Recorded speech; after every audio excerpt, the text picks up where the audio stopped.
할렐루야. 이 자리에 오신 여러분들 진심으로 환영하고 너무나 축복합니다. 우리 옆에 있는 사람과 같이 더 기쁜 마음으로, 더 반가운 마음으로 우리 같이 인사 나누실까요? 환영합니다. 너무나 반갑습니다. 예, 얼굴에 표시가 좀 더 환하게 다시 한번 할까요? 웃으면서 너무나 반갑습니다. 환영합니다. 네, 아멘. 예, 전주. 여러분 믿으십니까? 주님과 함께 걸어가는 그 모든 길이 참 기쁨이 되십니까? 정말 이 기쁜 마음으로 정말 주님 앞에 찬양하며 나아갑시다. 주와 같이 길 가는 거 우리의 참 기쁨이 됩니다. 아멘.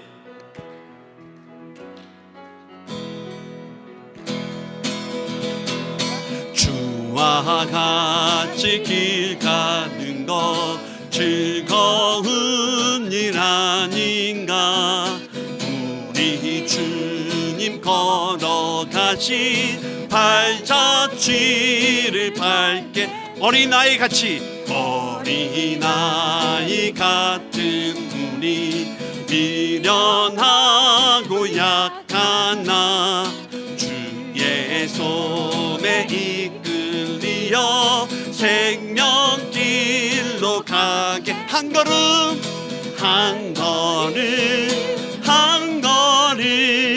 주 예수와 함께 날마다 우리 걸어가리. 꽃이 피는 들판이나 험한 골짜기라도 주가 인도하는 대로 주와 같이 가. 한 걸음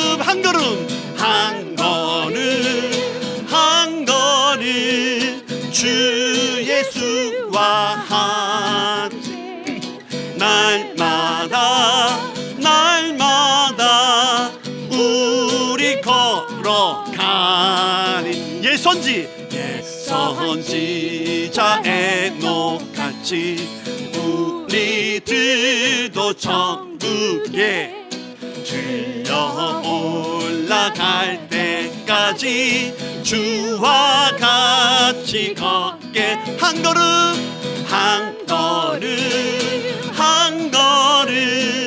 주 예수와 함께 날마다 우리 걸어. 다시 한번 한 걸음 주 예수와 함께 날마다 우리 걸어가리. 우리 하나님께 영광의 박수를 올립시다. 네, 그렇습니다. 주님과 동행하는 길은 우리의 참 기쁨이 됩니다. 지금 요새 호세아를 말씀 묵상하는 가운데 오늘 특별히 너희는 예수 그리스도를 외치라 부르짖으라 말씀하십니다. 정말 이 시간 우리가 주님의 이름을 외치며 부르짖는 이 시간이 되길 원합니다. 우리 함께 찬양하며 나갑니다. 예수 하나님의 공의, 예수 하나님의 공의, 주 독생자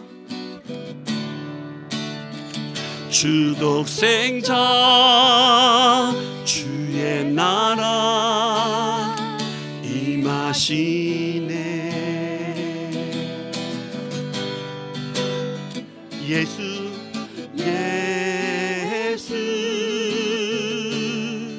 제물이 되신 주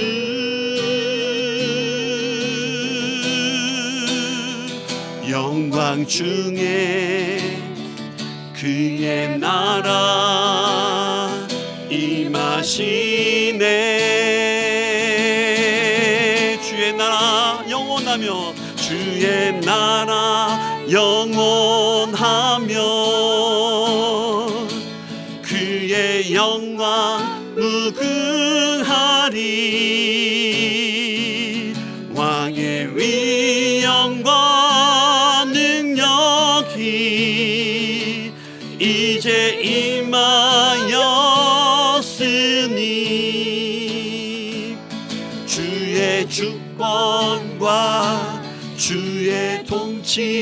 통치와 주의 나라 힘과 권세 임하네.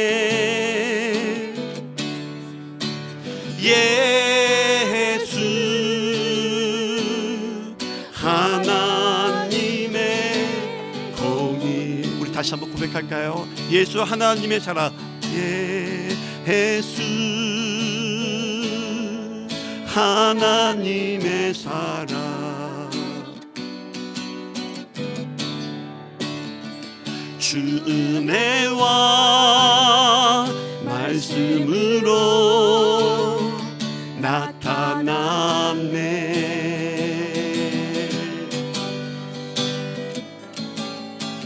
예수 거룩한 하나님,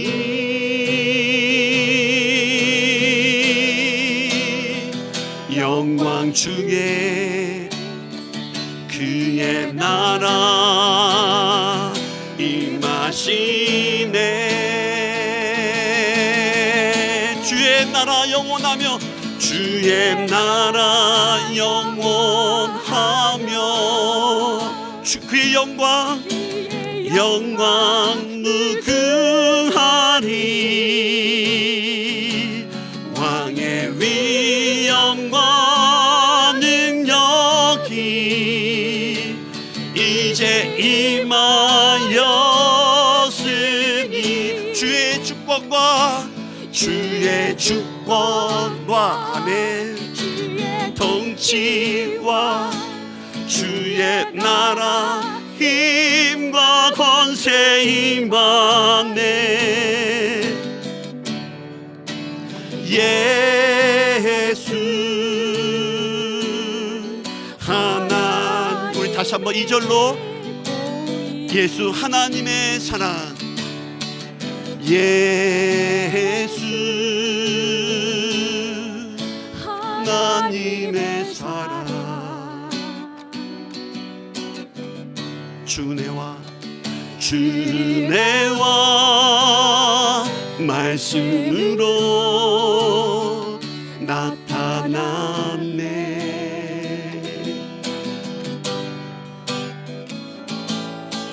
예수 거룩한 하나님,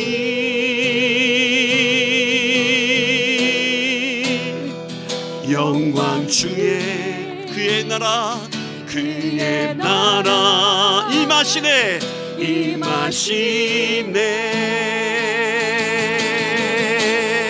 그의 나라 영원하며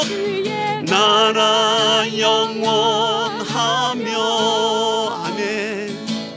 그의 영광 무궁하리. 왕의 위엄과 능력이 이제 임하였으니 주의 주권과 아멘 주의 통치와 주의 나라 힘과 권세 임하네. 예수 하나님이네. 다시 한번 고백하며 주의 나라 영원하며 그의 영광 무궁하리. 왕의 위엄과 능력이 이제 임하였으니 아멘. 주의 주권과 주의 통치와 주의 나라 힘과 권세 임하네. 예수 하나님의 공의. 이 시간 우리 함께 기도하겠습니다. 이 시간 기도할 것은 하나님 우리를 다스려 주시옵소서. 이곳에 임하여 주시옵소서. 주의 주권이 우리의 삶과 우리의 교회와 내가 속해 있는 그 모든 커뮤니티 속에 하나님 나를 다스리시고 우리를 다스리시고 오늘 이 자리 가운데 하나님 임하셔서 우리의 마음과 우리의 심령 가운데 하나님 주님만이 드러날 수 있도록, 주님 앞에 나아갈 수 있도록 하나님 나를 다스려 주시옵소서. 이곳에 임하여 주시옵소서라고 이 시간 함께 기도하며 나아갑시다. 특별히 또 오늘 말씀을 전하시는 목사님을 위해서 이 시간 주의 이름을 크게 부르짖고 우리 함께 기도하겠습니다. 주여, 하나님 아버지, 이곳을 다스려 주시옵소서. 주님의 주권만이, 주의 독신만이 드러나는 이 시간 될 수 있게 인도하여 주시옵시고, 주의 은혜와 주의 말씀만이 나타날 수 있는 이 시간 될 수 있게 인도하여 주시옵소서. 하나님의 은혜 가운데 우리가 아버지여 고백하며 나아가는 이 시간 되게 인도하여 주시고, 나의 삶의 그 전 영역 가운데 아버지여 나를 다스려 주시옵고 우리를 다스려 주시옵소서. 이 시간 주님의 그 다스림 속에 우리가 주님 겸손히 주님 앞에 나아갑니다.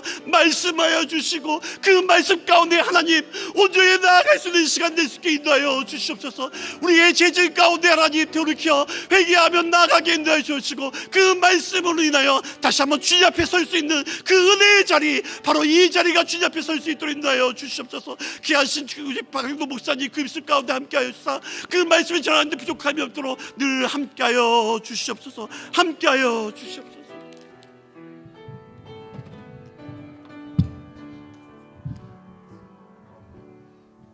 은혜가 풍성하신 하나님 감사합니다. 이 밤에도 주님께서 우리의 주님 되신 줄 믿습니다. 고백하며 나아가게 하여 주시고 우리의 삶으로 고백할 수 있도록 역사하여 주시옵소서. 처음부터 마지막까지 주님 함께 하시고 이 자리에 오지 못하는 우리 형제 자매들 주께서 축복하시고 위로하시고 붙들어 주셔서 은혜의 자리에 달려나올 수 있는 큰 은혜와 모든 것들 허락하여 주시옵소서. 감사드리며 예수님 이름으로 기도합니다. 아멘. 우리 수고하신 분들 박수 한번 해주세요. 고맙습니다. 어쩌면 제 마이크가 거기서 또 거기 녹음을 할 때도 잘 한번 들어보세요. 얼마나 클지. 예, 여러분 반갑습니다. 우리 잠깐 서로 누가 오셨는지 눈인사로만 할렐루야 한번 하겠으면 좋겠습니다. 좌우 앞뒤 돌아보시면서 누구 오셨나 한번 보세요. 할렐루야 인사해 주시길 바랍니다. 예, 반갑습니다. 자, 오늘 드디어 사사기 이제 처음 들어갑니다. 첫 시간을 이제 오리엔테이션 시간이니까 이 시간을 잘 들어야 앞으로 각 장을 들어갈 때 조금 더 이해하기가 좋을 것 같습니다. 그래서 사사기 자 되기를 영어로 저지라고 하죠. 이 그림 제가 만든 그림입니다. 한참 시간 걸렸어요. 자, 여러분 참고로 사사기가 성경에서 어느 쪽에 속하는지, 역사서인지 시가서인지 예언서인지 한번 보세요. 어디에 속해 있어요?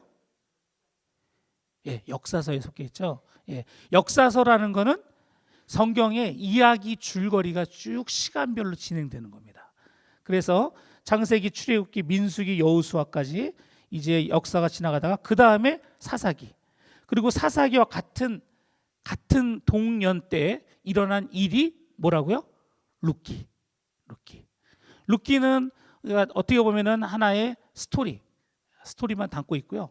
근데 그 핵심 맥락은 사사기가 갖고 있습니다. 그 다음에 지금 우리가 주일날 요즘에 우리가 말씀을 통해 듣고 있는 사무엘 상하가 있고요. 그렇죠?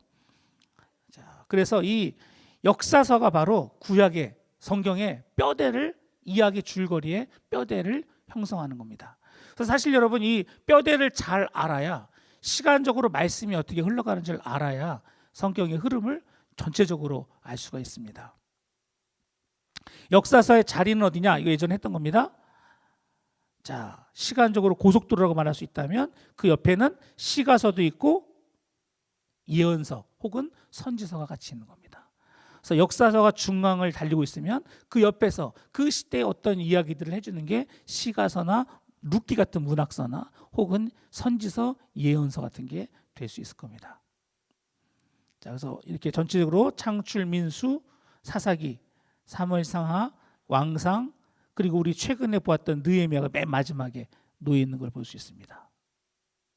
그래서 느헤미야가 끝나면 사실상 시간적으로 보면 그 다음에는 어떻게 되죠? 말라기서와 연결이 되고 느헤미야가 그러면서 그 다음에 어디로 가요? 잠깐 중간기에 있다가 신약성 똑같은 성경인데 이 이름을 다르게 불러요. 혹시 아십니까? 네, 판관기라고 불러요. 판관기. 네, 이게 뭐야? 이렇게 생각할지 모르지만 여기 보시면 판관이나 사사나 영어로 하면 다 저지예요. 다 무슨 뜻이에요? 재판관이에요. 그런데 이 사사라는 말은 원래 중국어 번역이라고 합니다. 근데 우리 말 이 개역 개신교 우리 성경이 성경을 번역할 당시에 중국어 성경의 사사기를 그대로 가져다가 번역한 거예요. 근데 이제 우리에게 맞는다면 사실은 판관기가 더 맞다고 하네요. 아이고 제가 2번 눌렀네. 예. 어쨌든 이거 참고로 그냥 알고 계시고요. 자, 그럼 누가 기록했느냐? 정확히는 모르지만 대부분의 학자는 다 누구라고요? 사무엘이 기록했을 것이다. 그래서 이 사무엘이라는 사람, 우리가 지금 사무엘 상하에서 공부하고 있지만 이 사사 시대와 왕정 시대를 잇는 아주 핵심적인 사람입니다. 바벨론 탈무드에 의하면 사무엘 상하는 물론 사사기까지 사무엘이 기록했다고 이렇게 보고 있습니다. 그럼 연대는 어느 정도냐? 시간은 어느 때냐? 자, 주전 1380 혹은 90에서 1045년, 대략 335년이라고 하는데 이 사사기는 여호수아가 죽은 후부터 시작해서 사무엘이 등장해서 펼치는 그 역사. 왜냐하면 이 사무엘이 본인이 등장한 거니까 사사로서 마지막 사사니까 그때까지가 이제 사사기의 내용입니다. 사사기 여러분 사무엘이 마지막 사사예요. 기억해 주시고. 자, 참고로 출애굽은 우리가 1444년 BC, 여호수아는 이때 죽은 걸로 해서 110세에 1390년에 죽은 걸로 보고요. 그래서 사사기는 여호수아가 죽고 나서 약간의 시간이 흐르고 나서 그 다음에 것으로 이렇게 봅니다. 성경에서 시간을 연대를 구분하는 데 있어서 몇 가지 중요한 요절이 있는데 요 사사기 11장 26절 또 열왕기상 6장 1절 요게 연대를 구분하는데 하나의 핵심적인 어떤 그 크루거가 됩니다. 어떻게 하냐면 여기 보면은 사사기 11장 26절에서 모든 성읍에 거한 지 300년이 지났다. 사사시대가 이미 300년이 지났다 하는 얘기를 써놓고 있습니다. 이게 언제 때냐면 입다라는 사사가 통치하기 바로 전까지예요. 그래서 입다 전까지 사사기 시간이 300년이 지났구나 하는 거를 우리가 이걸로 알 수 있어요. 그리고 열왕기상 6장 1절은 또 되게 중요한 핵심 포인트인데 솔로몬이 성전을 건축하기 시작할 때 이때가 언제냐면 솔로몬 4년 때라고 말하죠. 그렇죠? 솔로몬이 왕이 된 지 4년. 요거는 이 솔로몬이 왕이 된 지 4년 때는 몇 년도인지 알 수가 있어요. 그래서 그거를 뒤로 해가지고 이스라엘이 애굽의 땅에서 나온 연도가 몇 년도냐 하는 거를 이 솔로몬이 그 성전을 짓기 시작한 그 해 그 다음에 어떻게 해요? 플러스 480 거꾸로 뒤로 돌리는 거예요. 그럼 어떻게 되냐? 이렇게 나오는 거예요. 그래서 이제 사람들이 시간을 계산할 때 이렇게 계산해요. 솔로몬 성전 짓기 시작할 때가 4년 차 때. 그 다음에 다윗 통치 40, 사울 통치 40, 입다 이후에 사무엘까지 해서 대략 56. 가나안 거주 기간 아까 말했던 게 300년. 그 다음에 가나안 정복 기간 대략 16년, 정확히는 몰라요. 그리고 광야 생활 우리가 아는 것처럼 40년. 더했을 때 요게 480이 되는구나. 이렇게 이제 계산을 하는 거예요. 그래서 보통 보수적인 사람들이 이제 출애굽 연도가 2개로 나누는데 우리는 보수적인 입장, 성경 말씀을 조금 더 진지하게 믿는 진실로 믿는 사람들이기 때문에 우리는 BC 1446년이라는 시간이 나오고 그 다음에 조금 더 진보적인 사람들은 요거를 람세스 2세로 봐가지고 BC 1200년대로 이렇게 보기도 합니다. 출애굽 연도를. 그래서 참고로 여러분 어떻게 연대를 이렇게 잘 아냐 할 때 성경 곳곳에 나와 있는 시간에 대한 언급을 모아가지고 학자들 연구해서 연대를 이렇게 발표할 수 있었던 겁니다. 그래서 대략 보시면 이런 식으로 하는구나 대충 아시면 됩니다. 출애굽 연도가 사사시대 연도가 정확히는 몰라요. 대략입니다. 대략.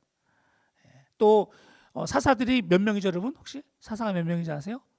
12명의 사사인데 지역마다 다르기 때문에 혹시라도 통치하는 시기가 겹쳐질 수도 있어요.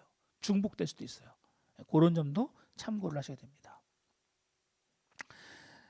자, 우리가 사사기에서 가장 중요한 말씀으로 듣는 것 중에 하나가 사사기의 마지막 절 이 내용이죠. 그때 왕이 없으므로 각자 자기 소견대로 행했다 하는 그 말씀. 이게 사사기의 마지막 결론이지 않습니까?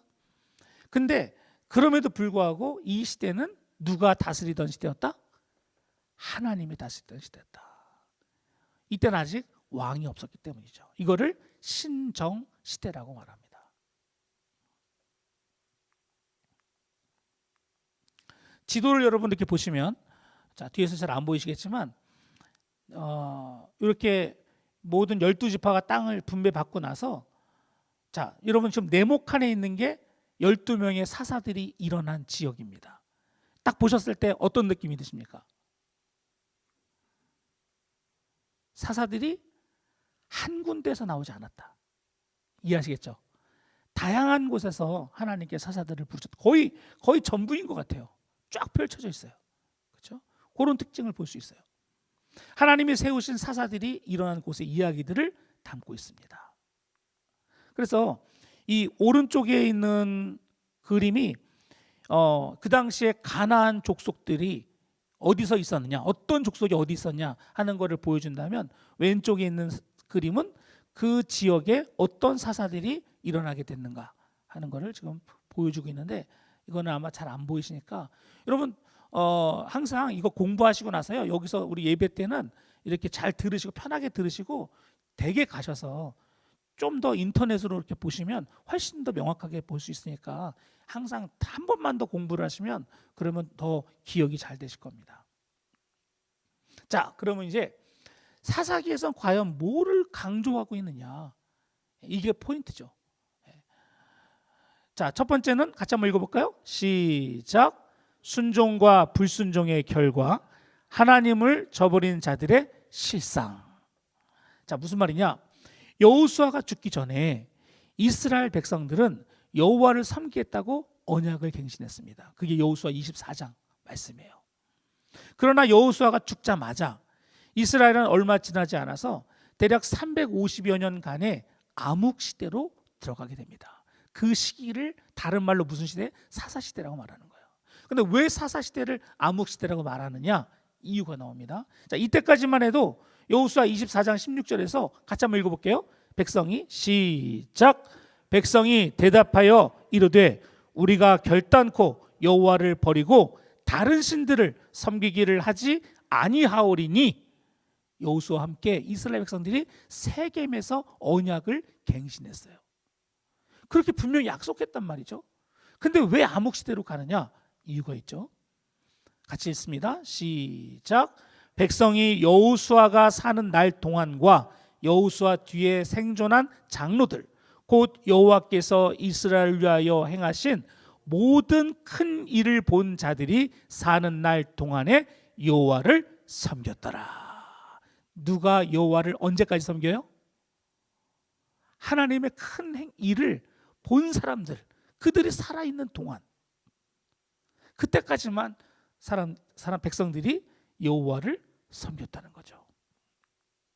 그런데 여호와의 종 눈의 아들 여호수아가 110세의 죽음에 무리가 그의 기업의 경내 에브람 산지 가앗산 북쪽 딥낫 헤레스의 장사였고, 그 세대의 사람도, 그 세대라면 여호수아와 함께 전쟁을 했던 사람들이죠. 다 그 조상들에게 돌아갔고 죽었다는 얘기죠. 그 후에 일어난 다른 세대는, 이제 이 세대는 어떤 세대예요? 여호수아 전쟁을 참여하지 않았던 세대죠. 그들은 여호와를 알지 못하며 여호와께서 이스라엘을 위하여 행하신 일도 알지 못하였더라.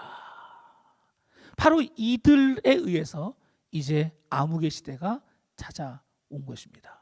그래서 그들이 어떻게 됐냐? 여호와를 잊어버렸다. 여호와를 잊고 대신에 바알들과 아세라들을 섬기기 시작했다. 이 얼마나 끔찍한 일입니까? 그렇죠? 그래서 이건 이제 3장의 얘기인데 조금 더 앞으로 가서 이런 일이 일어나면서 하나님께서 이렇게 하셨어요. 여호와께서 이스라엘에게 진노하사 노력하는 자의 손에 넘겨주사 그들이 노략을 당하게 하시며 다시는 대적을 당하지 못하였으며. 무슨 말입니까? 원래대로 한다면 여호수아 말년 끝에 이스라엘 백성들이 각자 자기가 분배받은 땅에 가서 그 땅을 공격해서 정복하라고 명령을 내렸단 말이죠. 그리고 요 사사기 1장만 해도 유다와 시므온 그리고 갈렙 자손들이 그렇게 땅을 정복해 나가는 모습을 보여줍니다. 그런데 거기까지였어요. 그 이후로는 백성들이 어떤 이유에서인지 간에 정복을 안 해. 공격을 안 해. 반드시 하라고 했는데 못해. 그러다가 시간이 지나면서 1세대가 죽고 2세대가 죽고 모르던 세대가 일어나면서 이들은 공격은커녕 오히려 적들에게 노략거리가 되었다는 거죠.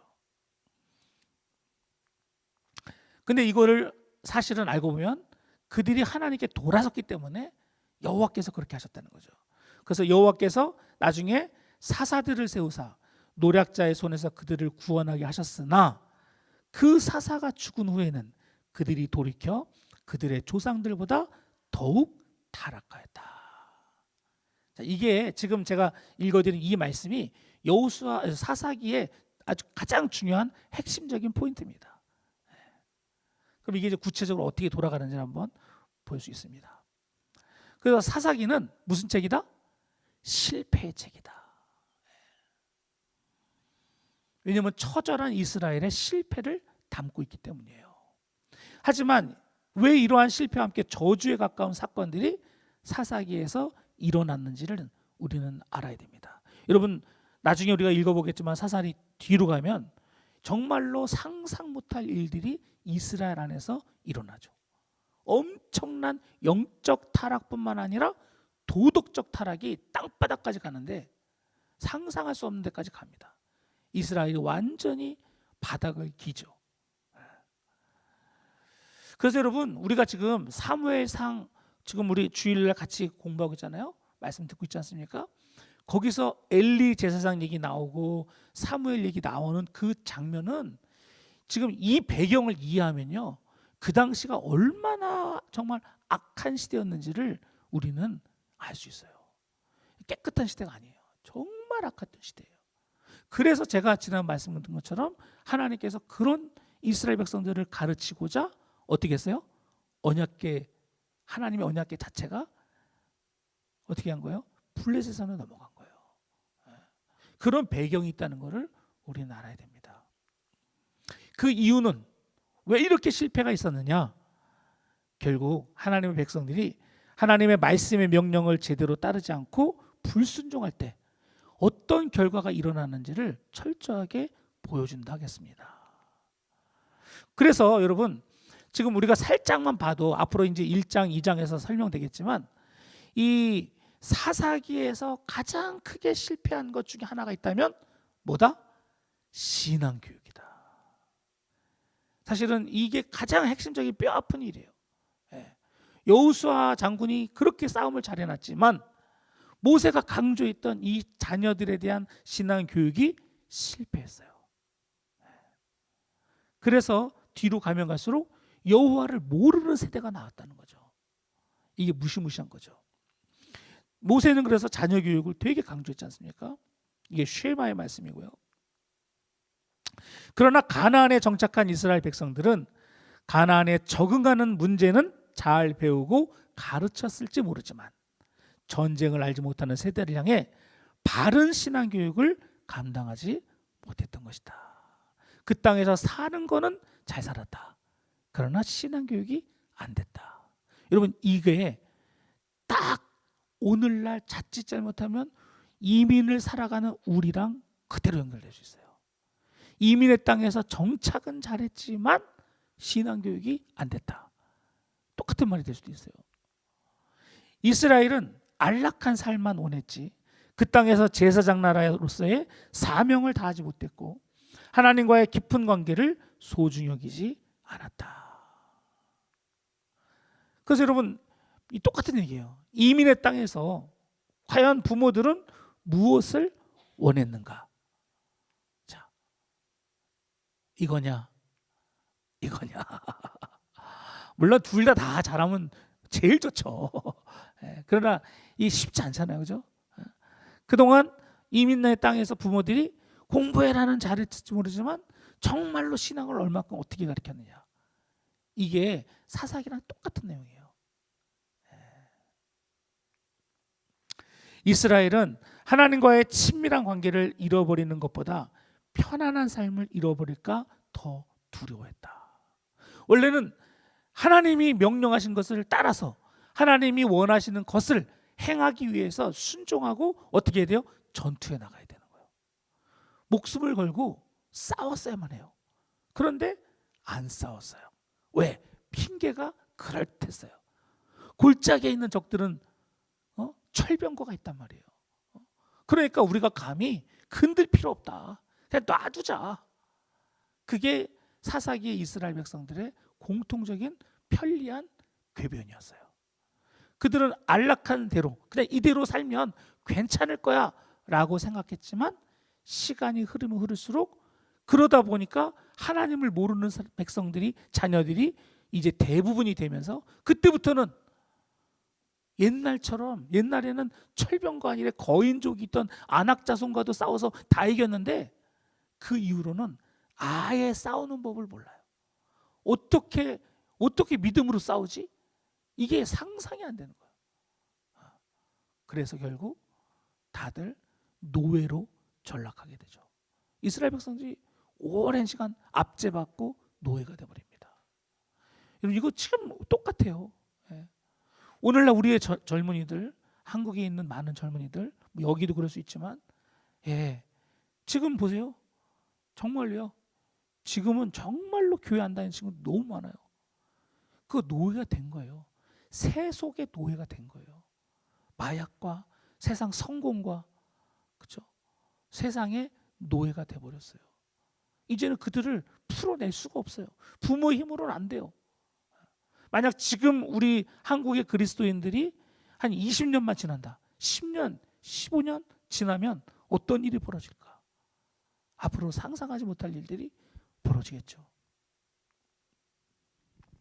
자, 사사기의 두 번째 중요한 주제 중에 하나는 그럼에도 불구하고 그분은 어떤 하나님이셨느냐 하는 겁니다. 하나님은 회개할 때마다 언제나 그들을 용서해 줬던 그런 하나님이었다. 그래서 이스라엘 민족이 생존하게 된 이유, 이스라엘 민족이 그 오랜 기간 동안 살 수 있었던 이유는 뭐냐? 군사적 영웅이나 게릴라 전술이 아니라 그들을 향한 하나님의 끊임없는 사랑 때문이었다. 아멘. 여러분, 350년 동안 죽다 살아나고 또 살아나고 또 살아나고 하나님의 은혜가 그 안에 있는 줄 믿습니다. 하나님은 그들을 잊지 않으셨다. 그래서 수도 없이 그들에게 사사들을 보내셔서 그들이 새 출발을 할 수 있도록 도와주셨던 것입니다. 그래서 사사기의 진정한 영웅은 누구다? 하나님이다. 여러분, 우리가 나중에 보겠지만 사사들은 알고 보면 다들 대단한 사람들이 아니었어요. 약점이 있고 어떤 사람은 형편없는 사람도 있었어요. 다 뭔가 부족한 부분이 있는 사람들이에요. 근데 그들을 누가 일으켜요? 하나님이 일으키잖아요.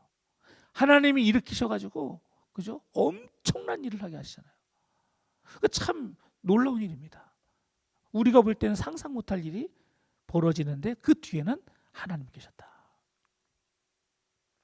세 번째는, 자, 사사기에서 가장 또 중요한 핵심 포인트 중에 하나는 이 인간의 연약함이 얼마나 정말 인간이라는 존재가 약한지, 거기다가 인간이 그 죄를 지으면 이 죄는 어디까지 가는지, 그 죄의 끝이 어딘지를 사사기는 고발해 주고 있습니다.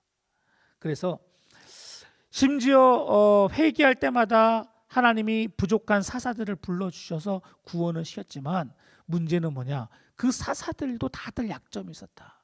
예를 들면 기드온 같은 경우도 그랬고요. 기드온의 아들들이 또 이상한 짓을 했고, 입다는 잘 나가다가 또 특이한 이상한 서원을 해가지고 또 큰 문제가 됐고, 마지막에 사사 중에서 우리가 잘 아는 삼손, 그렇죠? 삼손은 원래대로 하면 끝나야 되는 거예요. 거기서 이야기가 끝나야 되는 거야. 근데 하나님께서 마지막 삼손의 기도를 들어주셔서 반전 드라마를 쓰신 것은 하나님이시지만 인간적으로 보면 삼손은 거기서 끝났어. 이미 끝났어. 살아나올 수가 없어. 나시리로서 그가 지켜야 될 세 가지를 그는 다 놓쳐버렸어. 그러니까 어떻게 하나님한테 나 좀 어떻게 해달라고 그 기도를 어떻게 해요? 말이 안 되는 거지. 근데도 불구하고 하나님이 나중에 뒤집으시잖아요. 그러니까 참 인간은 거기서 끝이었어요. 삼손이란 인간은 더 이상 갈 데가 없었어요. 그게 바로 죄악의 끝을 보여주는 거예요. 그래서 이 사사들조차도 소망이 아니다. 하나님이 그들을 통해 이스라엘을 구원하기는 했지만 정작 그들은 소망이 아니다. 그들은 하나님의 대리자로서 하나님의 사랑의 표현일 뿐이다. 망하지 말라고. 근데 또 특이한 게 뭐냐? 아까 여러분 지도 보셨지만 사사들이 전 지역으로 퍼져 있잖아요. 이게 또 순서대로 돼 있어요. 사실은 알고 보면. 그래서 불순종은 전 지역으로 확대됩니다. 남부, 북부, 중앙, 동부 지역으로, 서부 지역으로. 그래서 이 배교가 온 지역으로 결국 퍼져나갔다는 겁니다. 자, 그래서 이스라엘은 계속 불순종에서 헤어나오질 못해요. 거듭 불순종합니다. 그러다가 나중에 끝판왕으로 갑니다. 끝판왕. 자, 마지막에 가면 극악한 모습으로 결론이 나집니다. 그러니까 하나님이 없이 자기 소견대로 사는 사람들은 그들이 심지어 신앙을 갖고 있다 할지라도 그 끝은 이거는 뭐 영적으로 윤리적으로 완전히 인간도 아니다. 인간 짐승하고 다를 게 없다. 참 인간이 그렇잖아요. 사람이 좋을 때 보면 참 하나님 닮아 보이는데 정말 어떨 때 보면 짐승만 못할 때도 있어. 근데 그 끝을 보여준다니까요. 결국 이 사사기에서 그래서 죄 그리고 노예 생활 그리고 울부짖고 간구하고 하나님이 사사를 임명해서 구원해 주시고 다시 평화가 오고 이런 이 사사기에 나오는 서클이 있어요. 반복되는 서클. 이게 몇 번이요? 7번. 7번 반복돼. 악순환의 역사를 기록하고 있다. 자, 그래서 이 그림을 보시면 자, 사사기를 이해하는 12명의 사사 시대가 다 똑같아요. 계속 반복됩니다. 죄 압제당하고 울부짖고 하나님이 사사를 통해서 구원해 주시고 그 다음에 잠깐 평화가 오면서 평화가 오다가 사람들이 어떻게 해도 또 망각을 해. 이 서클이 계속 돌아갑니다. 그런데 그냥 가만히 돌아가면 다행인데 어떻게 돌아가냐? 7번 반복하는데 악순환으로 간다. 이거는 무슨 얘기냐? 지금 이 그림은 뭘로 되어 있어요, 여러분? 동글뱅이가 막 들어가 있죠. 이거는 무슨 그림이에요? 뭐를 뜻하는 걸 생각해요? 이게 7번 돌아가는데 더 땅속으로 들어가는 거예요. 안 좋은 쪽으로 더 파고 들어가는 겁니다. 뒤로 가면 갈수록 더 그게 안 좋은 쪽으로 간다. 그러니까 그냥 순환이 아니라 악순환. 완전히 땅으로 꺼지는 악순환이다. 이런 패턴을 똑같이 반복합니다. 그러면서 사사기는 우리에게 뭐를 가르쳐 주냐? 결국 사사기의 끝은 그 당시에 백성이 자기 소견대로 했다고 하지 않습니까? 왕이 없으므로. 그래서 그 사사기의 맨 마지막은 우리에게 뭘 가르쳐 주느냐? 우리에게 의로운 왕이 필요하다는 걸 알려줍니다. 그 의로운 왕, 그리스도인들이 그리스도인답게 살려면 우리가 우리의 정체성을 갖고 살려면 그리스도인들은 누가 필요하냐? 어떤 리더가 필요하다. 이 사사기의 문제는 진짜 우리를 이끌어줄 리더가 없어졌다는 거죠. 사실 없어진 게 아니라 그들이 안 따른 거죠. 그런데 아직은 이스라엘 백성들이 그게 필요했어요. 우리도 마찬가지고. 그들이 정체성을 잃어버린 이유는 뭐냐? 그래서 사사기와 여호수아를 비교해 보면 완전히 극과 극입니다. 여호수아 장군이 예수님을 예표하는데 여호수아 장군이 앞장서서 나갈 때 백성들은 똘똘 뭉쳐서 하나가 돼서 말도 안 되는 적들을 다 이기죠. 기적을 이루죠. 엄청난 적들을 물리치죠.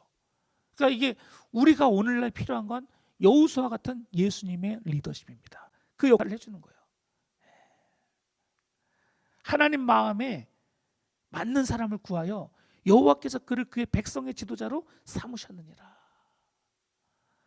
그리고 이제 패하시고 사울 왕을 패하시고 다윗을 왕으로 세우시고 증언하여 이르시되 내가 이새의 아들 다윗을 만나니 내 마음에 맞는 사람이라 내 뜻을 다 이루리라 하시더니, 결국 하나님 마음에 맞는 그 리더 예수님, 다윗, 그를 통해서 이 복음이 이어질 것을 설명하고 있다. 따라서 사사기는 신정 정치에서 왕정 정치로 이어지는 연결고리 역할을 한다. 우리로 보자면 여러분, 신정 정치에서 왕정 정치가 이거 하나님이 직접 다스리는 게 좋을 것 같은데 라고 볼지 모르지만, 인간의 측면에서 보면 왕정 정치를 통해서 야, 이거 왕이 이거 다 별로네, 그러면서 진정한 왕을 구하게 된단 말이죠. 그 진정한 왕이 누구예요? 예수님이죠. 예수님이죠. 그러니까 신정 정치만 있었으면 예수님을 기다릴 수가 없는 거예요. 그러니까 여러분, 성경이요, 이게 이야기가 참 재밌게 흘러갑니다. 성경의 주제를 그래서 우리가 예수님 오셨다, 예수님이라고 그러잖아요. 신정 정치에서 자연스럽게 예수님을 기다리게끔 만드는 거예요, 이야기가. 제 말 무슨 얘기인지 여러분 아시겠죠? 그래서 참 성경을 그래서 하나님께서 정말 멋지게 만드신 거예요. 예수님을 기다리게끔 바라보도록 그렇게 만들었어요.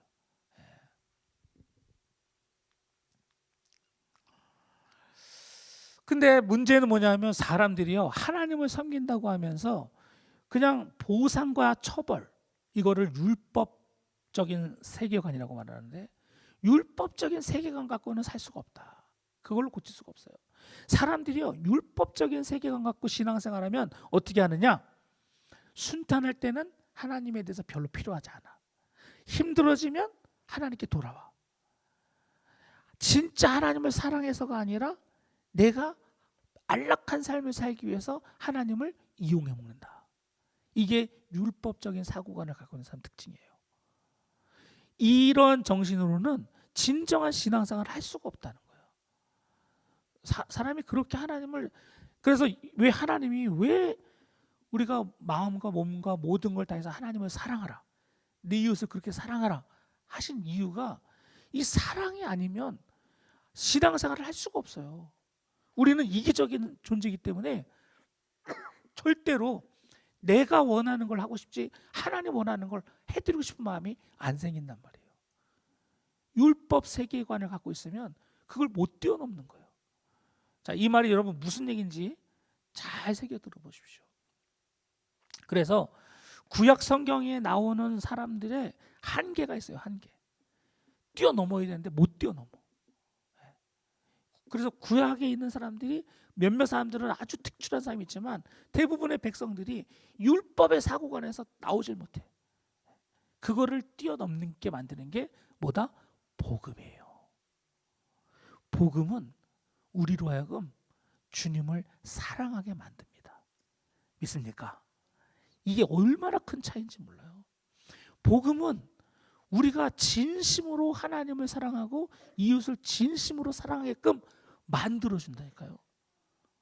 그게 어떻게 가능할까? 인간의 머리로는 상상이 안 돼요. 그게 어떻게 그럴 수 있을까? 어떻게 이기적인 사람이 그럴 수 있을까?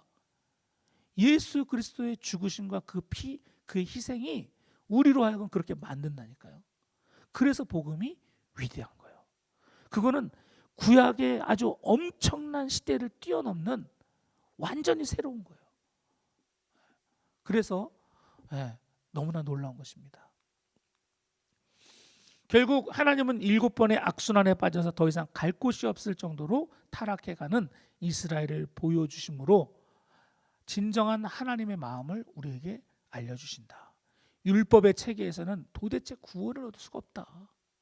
아무리 잠깐 또 앵앵앵 해가지고 구원자 보내줬더니 또 조금 편안해지면, 등 따숩고 배부르면 나는 모르겠다.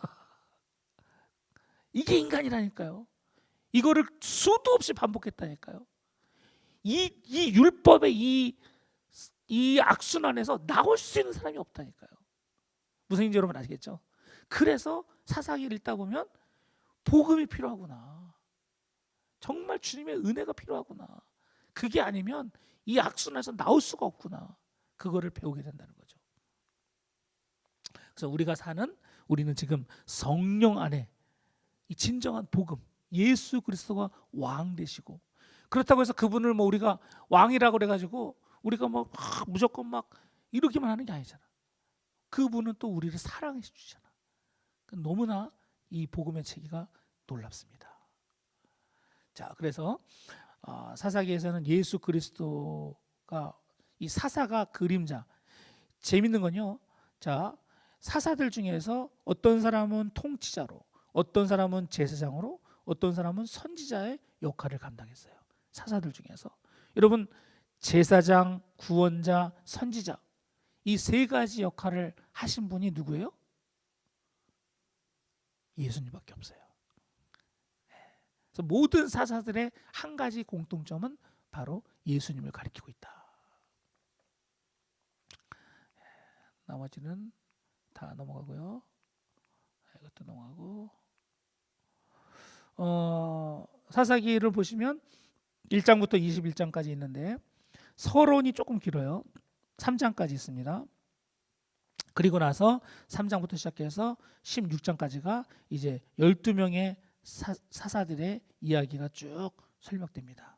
전반기, 후반기, 그리고 아비멜렉 때 왜 반역이라고 썼는지 여러분 나중에 한번 확인해 보세요. 이때 잠깐 사사가 가지 말아야 될 길을 갑니다. 왕으로 나가려고 그랬거든요. 예. 그리고 이제 사사 시대가 마지막에 범죄하는 걸로 끝납니다. 자, 이거 잘 안 보이네요. 넘어갑시다. 자, 여러분 이 글씨가 보일지 모르겠어요. 일단 뭐 안 읽을게요. 여러분 눈으로 한번 보세요. Whatever controls us really is our God. 여러분 우리를 그게 뭐든 간에 우리를 컨트롤하는 게, 우리를 지배하는 게 진짜로 우리의 하나님이라는 겁니다. 여러분 우리의 하나님 어디 있냐? 여러분 각자가 나의 하나님은 누구냐? 여러분을 지배하는 게 그게 바로 하나님이다. 여러분을 다스리는 게 하나님이다. 그런데 문제는 뭐냐? 만약 어떤 사람이 권력을 구한다? 권력을 추구하고 있다? 그러면 그 권력이 그 사람한테 뭐다? 하나님이라는 거예요. 어떤 사람이 사랑받고 싶다. 그 사람이 그 사람한테 하나님이라는 거예요. 자, 한글로 번역해 드린 이겁니다. 그래서 우리는 자신을 지배하지 않는다. 우리는 우리 자신을 우리가 컨트롤 못하고 있어요. 이 땅에 사는 모든 사람은 누군가에 의해서 지배받고 있어요. 돈, 성공, 명예, 기타 여러 가지 등등등. 사사기는 그걸 보여주고 있어요. 사사기는 주로 그들이 어떻게 그 임무에 실패했는가의 이야기이며, 어떻게 그들이 각기 자기의 소견에 옳은 대로 자기를 다스리는 자가 누구냐, 그거를 보여주고 있는 거예요. 거기서 어떻게 하나님으로부터 돌아섰는지 얘기를 해주고 있습니다. 마지막으로 요것만 하고 마칠게요. 팀 켈러라는 목사님이 이 사사기에 대해서 글을 썼는데, 이분이 6개의 핵심 주제를 이렇게 사사기에서 살펴볼 6가지 주제를 설명해 놨어요. 첫째는 뭐냐? 하나님은 은혜를 받을 자격이 없고 은혜를 구하지도 않고 은혜로 구원받은 후에 감사할 지도 모르는 사람들에게 그럼에도 불구하고 끊임없이 은혜를 베푸신다. 사사기에서 사사들은 우리의 롤 모델이 아니다. 그거는 하나님이 우리를 사랑해서 보내준 사람들일 뿐이다. 끊임없이 우리를 사랑하신다는 걸 보여줄 뿐이다. 두 번째, 하나님은 우리 삶의 일부만이 아니라 모든 영역에서 주님이 되기를 원하신다. 하나님은 이스라엘이 가나안 땅 전체를 차지하게 바랬지만 이스라엘 사람들은 불순종했죠. 적당히 했단 말이에요. 적당히 하다가 망한 거예요.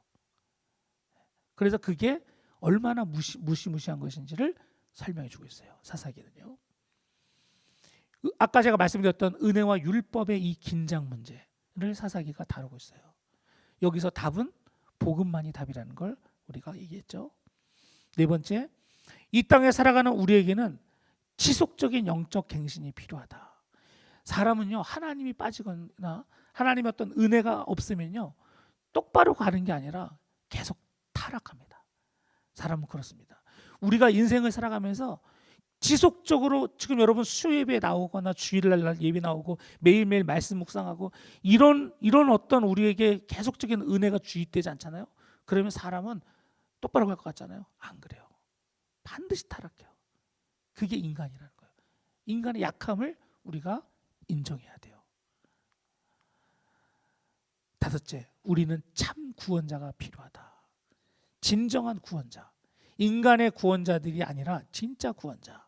근데 하나님이 그 구원자를 보내셨다는 거고요. 마지막으로 아주 중요한 포인트 중에 하나입니다. 자, 사사기 1장부터 21장까지 내용을 읽어보면 이야, 도대체 어떻게 이런 시대를 살았을까? 어떻게 이스라엘 백성들이 그 험하고 악한 세상을 살았을까? 말도 안 된다. 근데 중요한 건 뭐냐? 그 시대에도 누가 계셨다? 하나님이 계셨다. 그 말도 안 되고 정말 엉뚱한 그 시대에도 하나님은 계속해서 그분의 뜻을 이루어가고 계셨다. 이것이야말로 제일 중요한 포인트 중에 하나가 될 것 같아요. 우리가 우리 인생을 살면서도 정말 우리 생각으로는 말도 안 되는 일들이 벌어진다 해도 하나님은 다 계획과 목적을 가지고 결국 이끌어 가시는 줄 믿습니다. 심지어 혹시 여러분들 중에서 살다가 보면 타락과 하나님을 멀리하거나 완전히 배반하거나 말도 안 되는 일을 할 수도 있어요. 누구도 몰라 그거는. 그죠? 그런다 할지라도 잊지 마십시오. 우리가 언제든 주님을 부르고 다시 구할 때 주님께서 우리를 다시 회복하셔서, 그죠? 우리는 그럴 수밖에 없는 존재. 하나님 붙잡지 않으면 안 되는 그런 존재라는 걸 사사기는 우리들에게 명확하게 알려주고 계십니다. 아멘. 우리 같이 한번 찬양 같이 한번 부르고 기도하고 마치겠습니다.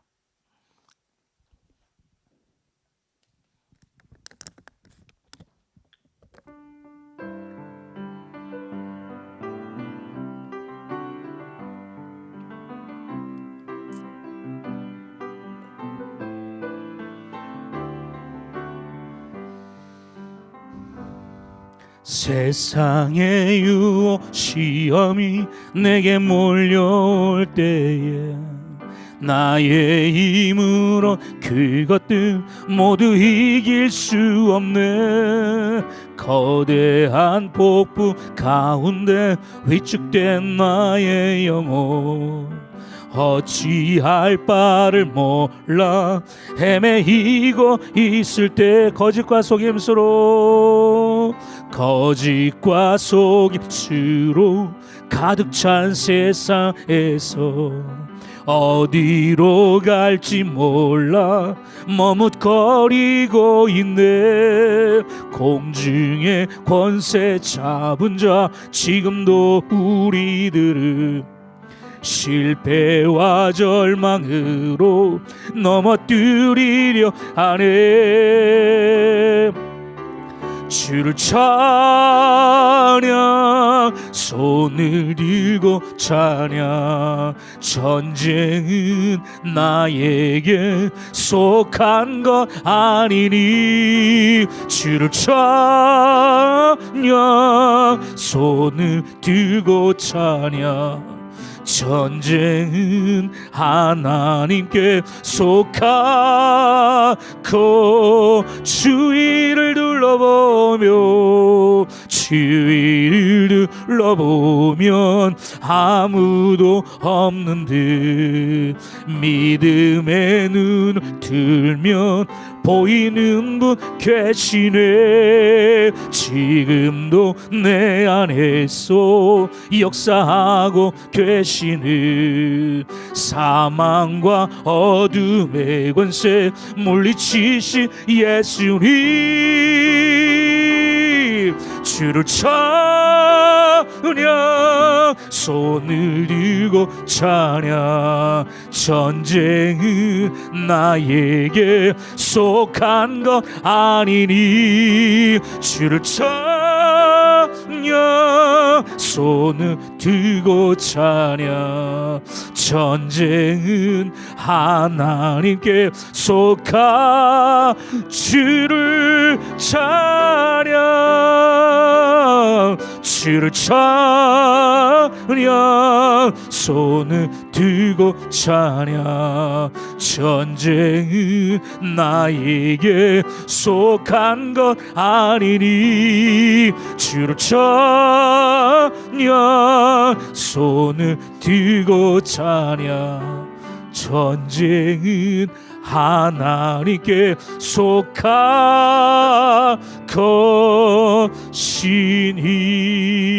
것이니 우리가 주님을 붙들고 있는 한 우리는 망하지 않습니다. 주님의 그 말씀 안에 거하고 있는 한 우리는 무너지지 않습니다. 넘어질 수 있습니다. 무너질 수 있습니다. 부딪힐 수 있습니다. 그러나 다시 주님을 부를 때 주님께서 우리를 다시금 일으켜 주시는 줄 믿습니다. 7번 쓰러지더라도 주님은 우리를 일으키실 것입니다. 그리고 왕 되신 주님께서 우리를 반드시 주님이 원하시는 그 자리로 인도하실 줄 믿습니다. 오늘 이 시간도 주님 앞에 간절한 마음으로 주여 힘을 주시고 은혜의 길로 달려가게 하옵시고 우리의 자녀들에게도 그렇게 해달라고 간절한 마음으로 주여 외치며 기도합니다. 주여 아버지 하나님 이 시간에 기도합니다. 주님의 은혜가 아버지 하나님 필요합니다. 아버지 오늘 이 시간에도 아버지 하나님 우리가 과연 주님 앞에 얼마나 성실하게 얼마나 신실하게 아버지 얼마나 믿음으로 얼마나 말씀 안에 아버지 거했는지 은혜 안에 달려갔는지 돌아보게 하여 주시고 아버지 하나님 한 사람 한 사람 이 자리에 이 말씀을 들은 모든 영혼들 아버지 하나님이여 주님을 붙들고 나아가게 하시고 아버지 넘어졌다 흔들려도 아버지 하나님 다시금 일어나게 하여 주시며 아버지 우리의 자녀들에게 아버지 이 복음과 믿음을 아버지 증거하고 가르칠 수 있는 은혜를 도와소서. 우리는 할 수 없사오나 주여 은혜를 도와여 주시고 아버지 기도하는 것은 이 교회에 아버지 하나 우리 자녀들 아버지 이 교회에 우리 성도들 아버지 한 사람 한 사람 말씀 가운데 믿음 가운데 아버지 주님의 은혜 가운데 거하게 하시고 아버지 십자가의 복음 가운데 거할 수 있도록 오 할렐루야 역사하여 주시옵소서. 오직 주여 주님의 은혜만을 아버지 하나님 역사하여 주시옵소서. 주를 찬양 주를 찬양 손을 들고 찬양 전쟁은 나에게 속한 것 아니니 주를 찬양 손을 들고 찬양 전쟁은 하나님께 속한 것이니 우리의 참된 왕 되신 주님을 사랑하고 주님을 사랑합니다. 우리 이곳에 온 모든 한 사람 한 사람 아버지 하나님 오늘도 주님의 그 말씀 안에 거하게 하신 줄 믿습니다. 날마다 그 은혜를 베풀어 주시옵소서. 주님의 은혜 없이는 우리는 한 발짝도 제대로 갈 수 없는 연약한 자들인 것을 깨닫게 하여 주시옵소서. 여호와를 더 깊이 알게 도와주시고 우리뿐만 아니라 아버지 우리의 자녀들과 이곳에 아버지 이 교회에 참여하는 모든 사람들이 정말 주님을 더 깊이 알고 사랑할 수 있도록 축복하여 주시옵소서. 그리하여 주님과 함께 아버지 하나님 아직 정복하지 못한 세상의 많은 것들을 예수 그리스도의 복음의 능력과 은혜로 정복할 수 있는 은혜를 더하여 주시옵소서. 또한 아버지 기도합니다. 이 시간에도 아버지 하나님 병상에 있는 우리 환우들을 주께서 기억해 주시고 주께서 아버지 그의 육신과 아버지 그의 피와 모든 근육과 모든 것들이 회복되게 도와주셔서 아버지 하나님 새롭게 되어 우리가 함께 예배할 수 있도록 축복하여 주시옵소서. 감사와 영광 올려드리며 우리를 구원하신 예수 그리스도 이름으로 기도합니다. 아멘. 하늘에 계신 우리 아버지요 이름이 거룩히 여김을 받으시오 나라의 마옵시며 뜻이 하늘에서 이루어진 것 같이 땅에서도 이루어지리다. 오늘날 우리에게 일용할 양식을 주옵시고 우리가 우리에게 죄 지은 자를 사하여 준 것 같이 우리의 죄를 사하여 주옵시고 우리를 시험에 들게 하지 마옵시며 다만 악에서 구하옵소서. 대개 나라와 권세와 영광이 아버지께 영원히 있사옵나이다. 아멘.